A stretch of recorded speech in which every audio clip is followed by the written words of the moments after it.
As poets and performing artists, we embarked on a journey of discovering creation stories from around the world.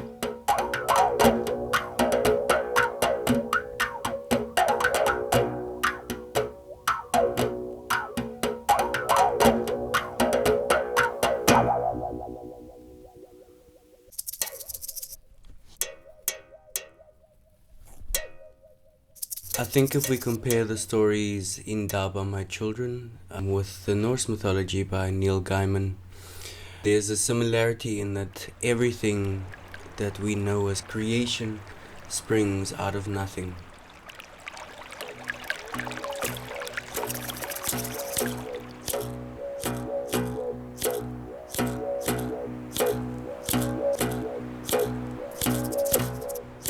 Credo Mtwa was our African father.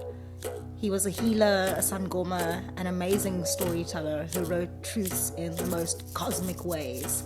Credo Mtwa's Indaba My Children was very amazing for me because I really enjoyed the idea that the goddess Ma, our mother, was a huge influence in the creation of this world. It has a strong feminine feel.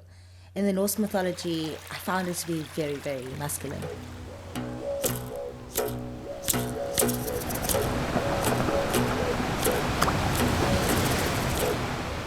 Odin, he's the most well-known god in Norse mythology. He is the all-knowing god. He's the one that sacrifices his left eye, for all the wisdom. If we take the message from that, it's also we are required to do a sacrifice, which is, in my interpretation, would be to sacrifice how much we are comfortable with. And I think perhaps the sacrifice that is required from us is to be comfortable with less material possessions and to see the earth as less of a resource. And we can really start to see it as the Garden of Eden, or the paradise that we have been promised.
All the gods in all the worlds rejoiced, for the people had a choice.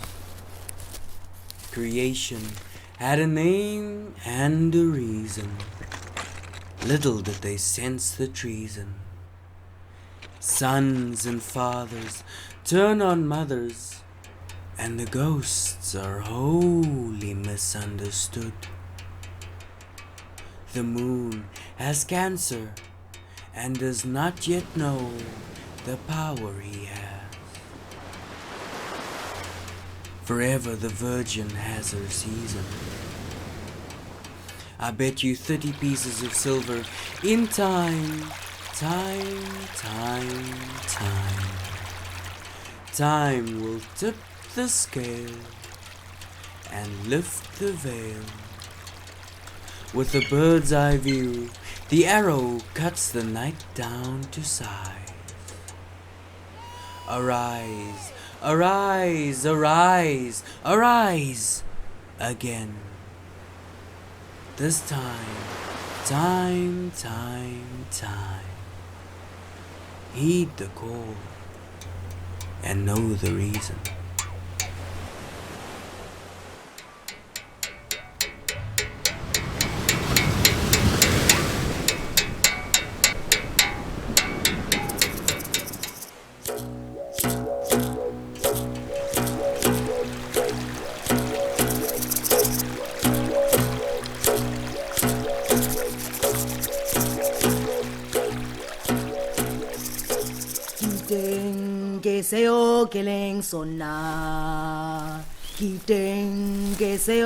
I'm purely here to uplift other people, animals, and my environment. I'm a storyteller at heart, and I want people to learn with me and go on this journey to better themselves and the world we live in.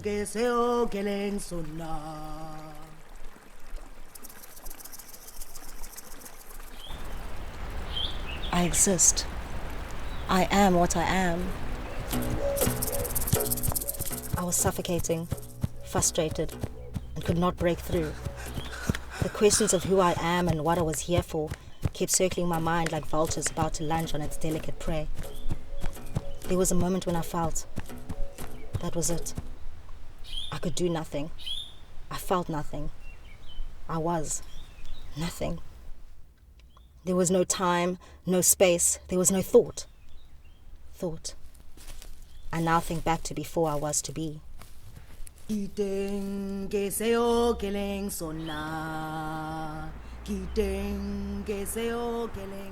My mother, me, the goddess in my eyes.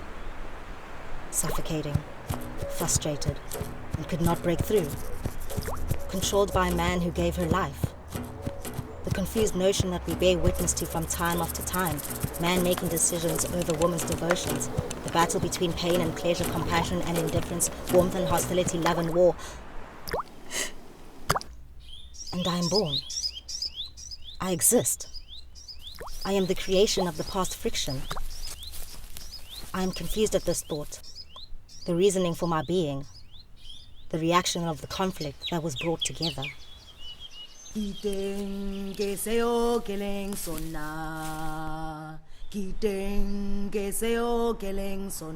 am I? Kimangna. I am what I am. I exist. I look into myself and I am honest. I am strong. I am passionate. I am accepting. I am brave. I am fair. I am beautiful. I am my mother. Umama Modimo. I am the goddess in my eyes.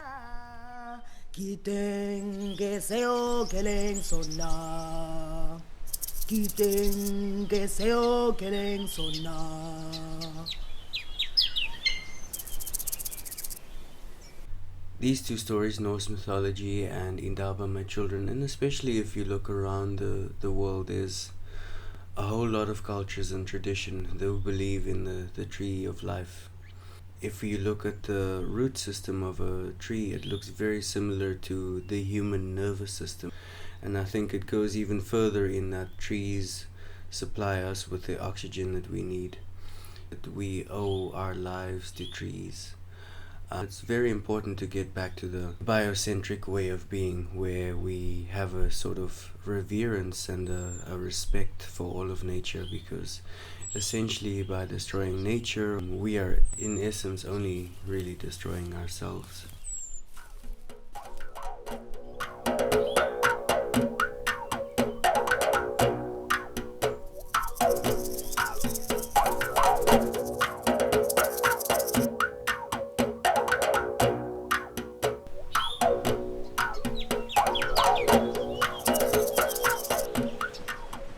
I think for me, what I really hope that we achieve with this film is that we show that our differences are not really that different, and it's up to us to really just remember some of the ancient wisdom again. I think there's a lot of work to be done in getting back into harmony and getting back into balance with nature, and understanding that The earth is a living, breathing organism, much like we are. And there is a huge, expansive creation that we are a very small part of. What intrigues me about these mythologies or folk tales is that they show us that there's a need for us humans to get closer to nature. And if we're able to read into these stories very well, we can learn to nourish nature, and nature will be able to nourish us and teach us how to nourish ourselves.